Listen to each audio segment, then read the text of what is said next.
Hey everybody, welcome back to the channel. Today we're going to be doing the first service on the RZR, so let me grab some tools and we're going to dive right into this.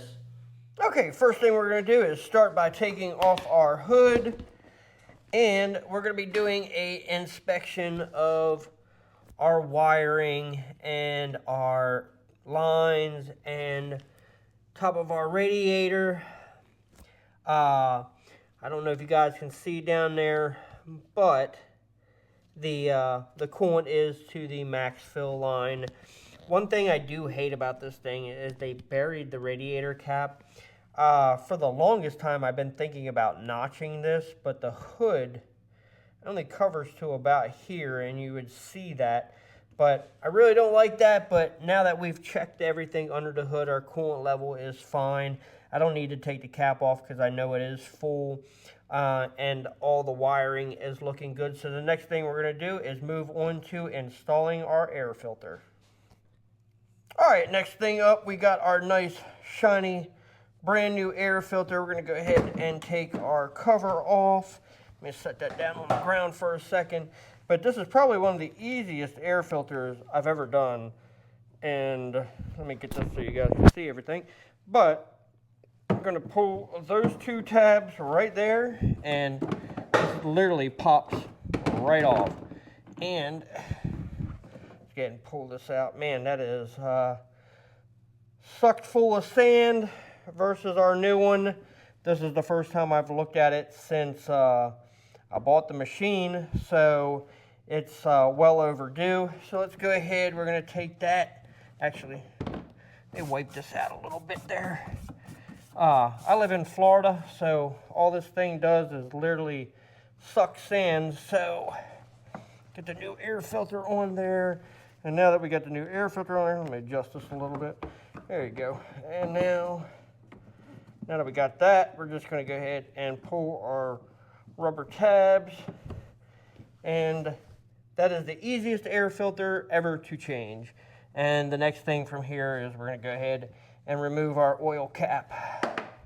So now that we got that done, let me go ahead and get this thing jacked up, and we're going to take the wheels off and check our brakes.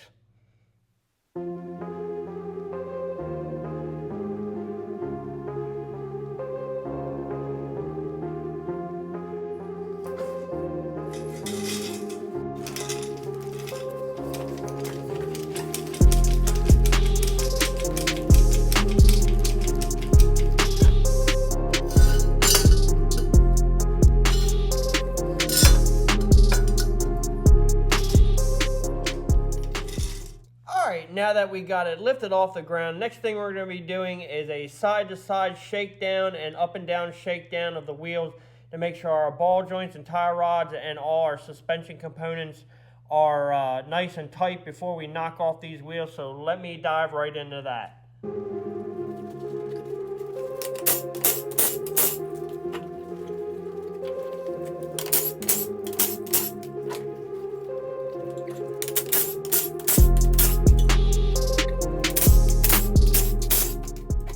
Alright, now that we got the wheels off, the first thing we're going to be looking at is our brake lining, which I don't know if you guys can see down in there, but I have plenty of thickness. This is the first service, so I'm not expecting anything really to be truly wrong with this thing. We're going to check our CV axles for grease or boot tear. We're going to check our sway bar links, our brake lines, and up here as our brake fluid, which I'm trying to get that, but it is between the minimum and the height. You know, we're going to check our radiator. We're going to look at all our hoses and check our wiring down here and stuff like that. So now that this side is done, we're just going to go ahead and repeat this for all four corners. We're going to look at our brake pad lining and our CV axles, and just the same thing. We're going to be checking our wiring and looking for all that stuff. So I'm going to go ahead and knock out the back, which back here, you know, you can see these a lot better than you could on the front, if I can get this where it's not glared up in your face. But I have plenty of brake lining. We're going to be looking at everything down here, looking at our sway bar links. And while we're here, I just in case anybody thought that I missed it. But we are going to be checking all our hoses, looking for leaks or anything like that, checking our wiring and stuff like that. You can see I put the muff pod on there, checking our brake lining, checking all our hoses. We're going to come back up here and do what I didn't do before, and that is check all our wiring, look at our cables, and, you know, just make sure nothing's frayed or anything like that, where something could have got up in here or chewed it or snagged on anything. We're going to check our fuel lines, come back down here, check our brakes, check our brake lines, and sway bar links and stuff like that. I got some wiring up here I did for my rock lights. We're going to check our grounds and stuff like that. If you can see up in here, we're going to check our grounds and our brake lines, our splitter. There are some Zerk fittings down here that we're going to be doing, but I need to get some more light. But now that we've checked all that off, the next thing up we are going to go ahead and do is fire up the air compressor and hit all these Zerk fittings. All right, now that we got our handy dandy grease gun, I'm going to go ahead and show you where all the fittings are. One is right there. So we're going to go ahead and hit that one just enough for just that little bit of grease to come out. I only had to hit that once. Let's go ahead down here to the back. One is right over here on the behind the shock.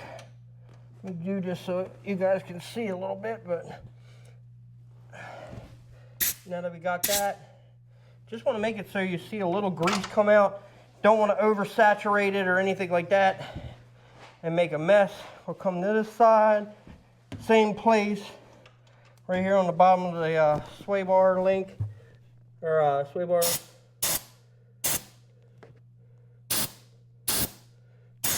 That one. There we go. All right, just a little bit of grease. And now on this back side, there is two. So one's in the same spot right behind this shock here.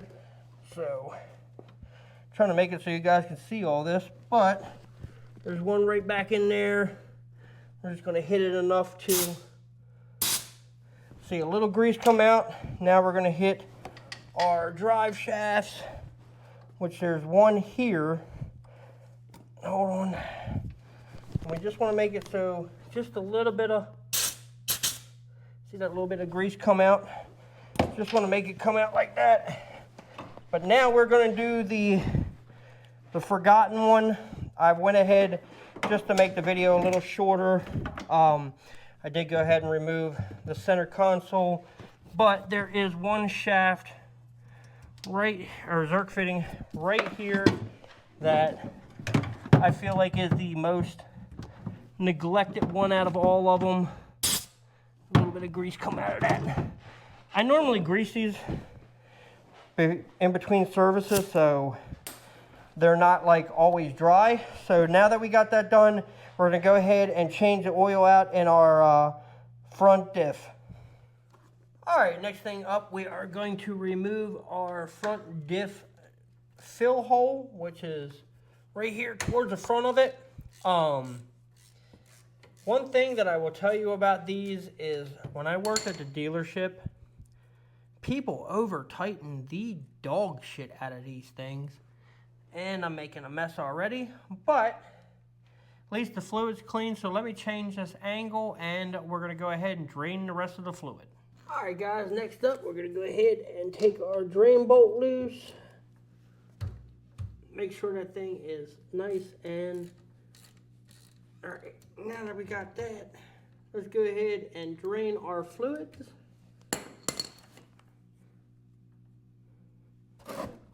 Make sure I get this out without making a mess. All right, there we go. Just let it drain. So now that I'm gonna wait for this to drain, I'm gonna go ahead and put the drain bolt back in there once it drains, and we'll go ahead and get the fill. All right, now that we got everything all cleaned up, the next thing we are going to go ahead and do is go ahead and add our fluid, which is the demand drive fluid for the front Even I got to keep track of this because I always mix them up which one goes where, but it is the front for the demand drive fluid. And also, I'm going to take the lid off this real quick. The next thing I want to show you is one of these. You can get them at Walmart. They're like $8 or whatever in the fishing section or whatever for filling boats. I really don't know what boats, much about boats, but I know that this is for filling the transmission case or whatever. But we're just going to go ahead and pump this in until it starts drizzling out the fill hole. So I'm going to go ahead and pump that up in there. Shouldn't take a whole hell of a lot. I think it's like a quarter or something like that. Is it coming out yet? I can't tell. There we go. I think it's running out. There we go, it's starting to run out now. I wasted a little bit, but that's all right. We're going to go ahead and let it drain out a little bit until it just drizzles out, and then we're going to go ahead and stick our fill plug back in. So now that it's leveled out. I can't stress that enough, that like when you put these fill bolts back in, snug it. It doesn't need to be like extra like Hercules tight, because people, when I worked at the dealership, they would tighten the absolute dog shit out of these things, and it would strip out the frickin' Allen part of it, and then we wouldn't be able to get the drain bolt out, so we would end up having to charge them for a new drain bolt.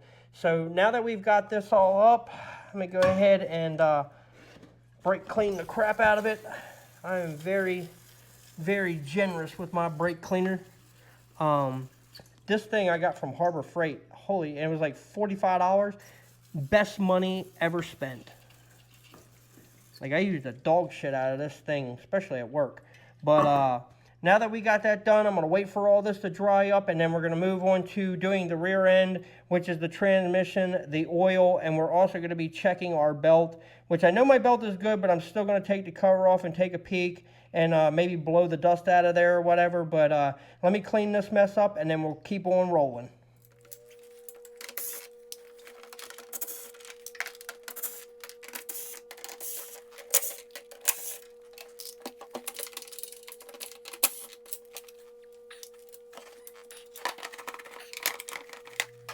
Alright, now that we got the cover off, they are going to be looking for like fraying of the belt. I just had this off not that long ago because I put these roller upgrades in there, which were, in my opinion, worth every freaking penny. But you can see they're wearing real good, and it doesn't seem like there's any more, doesn't seem like it's digging into the clutch anymore. But we're just going to do a quick visual, and I'm going to take an air hose and just kind of blow this out a little bit to get some of that dust out of there. Blew that all up in my face. But now that I got this all inspected, I'm not going to waste a lot of time on it because I know the clutches are good. I literally just had this thing apart not that long ago, and this is the first service on this machine. But I'm going to go ahead and slap this cover back on, and we're going to go on to changing out the transmission and the oil, and we're going to keep on rolling. All right, everybody, next up we are going to be cracking loose our fill plug for the transmission, and we are going to be using the AGL fluid. I don't know if you guys can see that without the glare, but I do always have to mark it front and rear because I always get these mixed up. I don't know how many of these I've done, but I always can't remember which one goes where. So let me set this camera up, crack that fill plug loose, and we'll drain the oil. Once again, like I said, guys, take it easy with these things and don't over tighten the dog shit out of them. It makes the job for the next guy so much easier. Oh, that's looking kind of dark. Yeah. But that's all right. We're going to go ahead and let this drain out, and I'm going to speed it up from here, and we'll get on to filling it.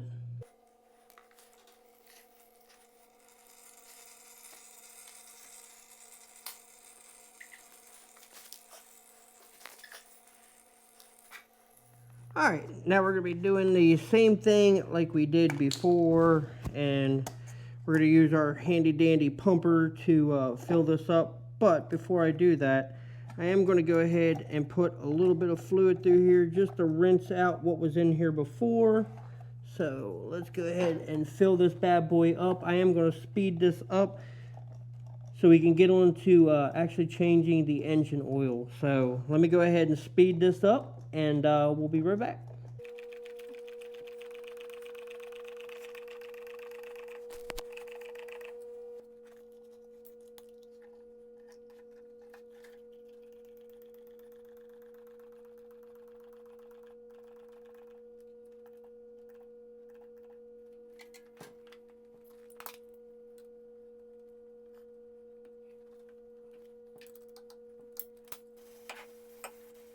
Alright, next thing up we are going to be doing is changing out our oil filter, which we're going to go ahead and pull our dipstick, and my stuff is right on the fill line, that I know. But if you look at this, it does say check when the engine is cold. Most people heat it up or do it lukewarm. You're not really supposed to do that. But the next thing I am going to do, if I can get comfortable here, is take and fish a rag up underneath my oil filter so I don't make a mess. Just in case there's any residual left in the filter. It's been sitting for a few days. So we're going to go ahead and crack that bad boy loose. Shouldn't be tight at all. Like I said, this is the first service on this thing, so this machine really isn't that bad. I'm kind of uncomfortable right now, but let's go ahead and screw that filter off and try not to make a mess, which I'm sure I will. But there's the old filter. I spilled a little bit. Let's go put this somewhere so it don't spill for now. So the next thing I am going to do is take some of our oil, and they do give you 3 quarts in the, they don't give you 3 quarts, but they give you 2 full quarts and 1 half quart, and I am going to fill this filter about halfway because I don't want to make a mess trying to squeeze it back in there, but let it go down a little bit. There we go. All right, now that we got that, we're going to go ahead and just, whoop, Jesus, I'm forgetting a step myself. Look at that. Take a little bit of oil, hit your O-ring. Sorry, I missed a step there. You know, just trying to narrate this and do this at the same time, but let me go ahead and screw this filter on. If I can get it without dropping it.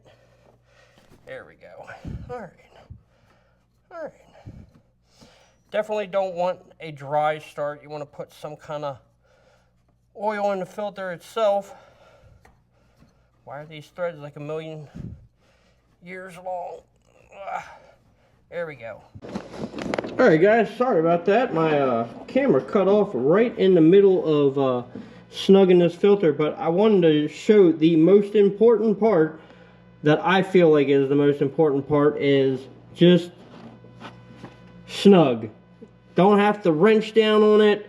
So many people like tighten that thing till it stops. It crushes the O-ring, and then, you know, your chances of leaking is, you know, greater. So now that I've got that, we're going to go ahead and put our dipstick back in the hole. And let me go ahead and set this camera up. We're going to go ahead and drain and fill the oil. Alright, now last one, this drain plug is a little bit different and a little bit smaller. So we're going to go ahead and crack that loose. And I am going to do my best, try to not make a mess. Which I feel like I'm about to make a mess. Nope. Alright, it just missed it. Awesome. So we're going to go ahead and drain this oil. And we're going to go ahead and top her off. And we'll be right back.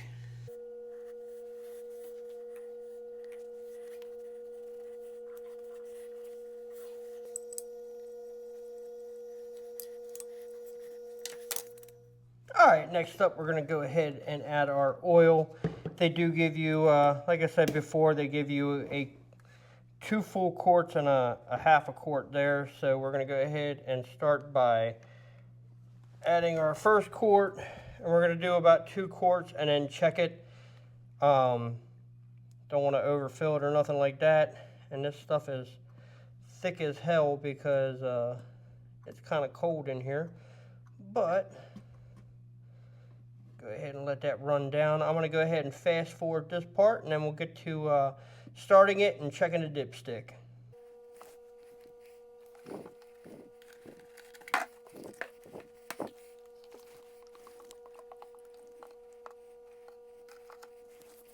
All right, we did go ahead and add our 2 quarts. Oop, I forgot my rag.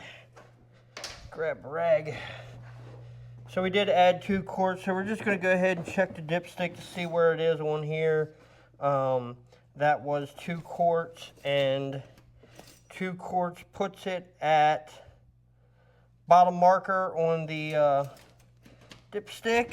So now that we did that, let's go ahead and add a little more, and then we're going to go ahead and start her up, let it run for a second, and then come back and check the dipstick again.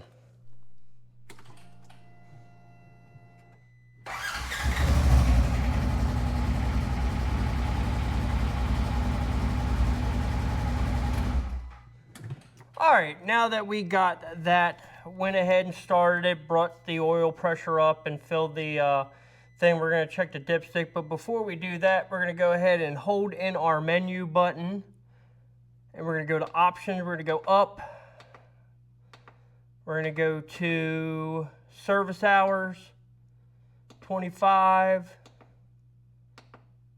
And now, hold on, I want to make sure I got this right. Service hours, 25. And now that we got it at 25, we're going to go ahead and go back in there. I'm going to up it a little bit, just to 30. I like to keep the oil on my stuff fresh. So there we go. Service hours. Let's go ahead and go 35 hours. That works. I feel like that's a safe bet. I could probably go more. I'll have to check the manual, but you know, that works for now. So let me go ahead and grab a rag and we'll fill the dipstick, or check the dipstick, sorry. Okay, I know I did say I did set it to 35 hours, but I did go back. Let me unglare that, and I did put it at 50 hours, which is what the manual says. So after break-in, it is 50 hours on the service intervals. But now that we got that, let's go ahead and check our dipstick. I'm trying to make this so you guys can see it pretty good, but I did put in 2 quarters and then the half of a half quart. So what do we got here? We're going to go ahead and add a little more. So let me go ahead and add this, finish this up, and we'll go ahead and move on to the next part. Alright, last thing we're going to be doing is checking our accessories. So let's go ahead and turn our key on. We're going to go ahead, I know that the USBs work, but we'll go ahead and turn our zombie lights on, which are my rock lights, my whip lights. We're going to go ahead and check our front light bar, which is my road rage button, and then the winch, and then my rear backup lights, and headlights, high beams, low beams off, and then we have to check that when we go for the ride. But let me button up the rest of this, and we'll be right back. Alright everybody, now that we got this whole thing buttoned up, the only thing we got left to do is go rip the trails. I know this is a basic service on the RZR, and they will progress as we go along with the valves and the spark plugs and stuff like that, and possibly upgrading my clutches at a later date, upgrading my tires, and in the next video I got coming, I'm going to be upgrading the shocks. But I really do hope you guys are liking all the videos, so do me a favor, go down below, hit like and subscribe, and until next time, you guys stay safe, and I'll see you in the next video.